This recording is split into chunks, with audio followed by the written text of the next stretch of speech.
অন্তর্বর্তী সরকার ক্ষমতা গ্রহণের পর ঝাড়খণ্ডে নির্মিত বিদ্যুৎ কেন্দ্রের উৎপাদিত বিদ্যুৎ ভারতে বিক্রির উদ্যোগ নিয়েছে আদানি শিল্পগোষ্ঠী।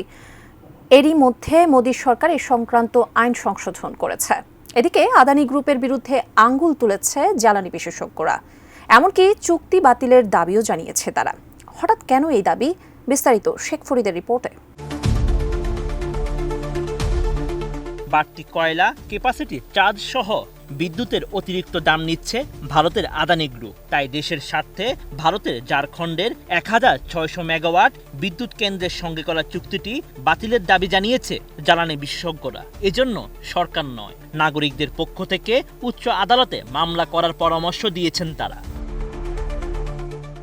বাড়তি দামের জন্য সমালোচনার ঝড় উপেক্ষা করেই গত বছর আদানির বিদ্যুৎ আমদানি শুরু করে শেখ হাসিনার সরকার। গত জুনে আদানির প্রতি ইউনিট বিদ্যুতে কয়লার দাম ধরেছে 8 টাকা 22 পয়সা। এ সময় পায়রা বিদ্যুৎ কেন্দ্রে কয়লার খরচ 6 টাকা 22 পয়সা।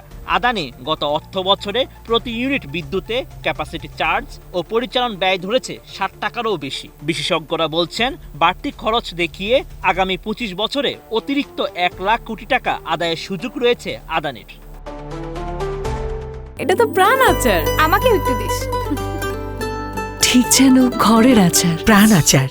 এ বিষয়ে জ্বালানি বিশেষজ্ঞ শামসুল আলম জানান, চুক্তি করার কারণে যে অধিকার লাভ করেছে আদানি, তাতে করে বাংলাদেশের কাছ থেকে বিদ্যুতের ন্যায্য ও যৌক্তিক মূল্যের চেয়ে বেশি নেওয়ার সুযোগ রয়েছে। এরই মধ্যে আদানি গ্রুপ নিয়েছেও, সুতরাং ওই চুক্তি আর বহাল থাকতে পারে না। সরকার নিজেই এ চুক্তি করেছে, তাই সরকারের পক্ষে এ ব্যাপারে মামলা করতে যাওয়া কঠিন। এটা জনগণের পক্ষ থেকে আসতে পারে।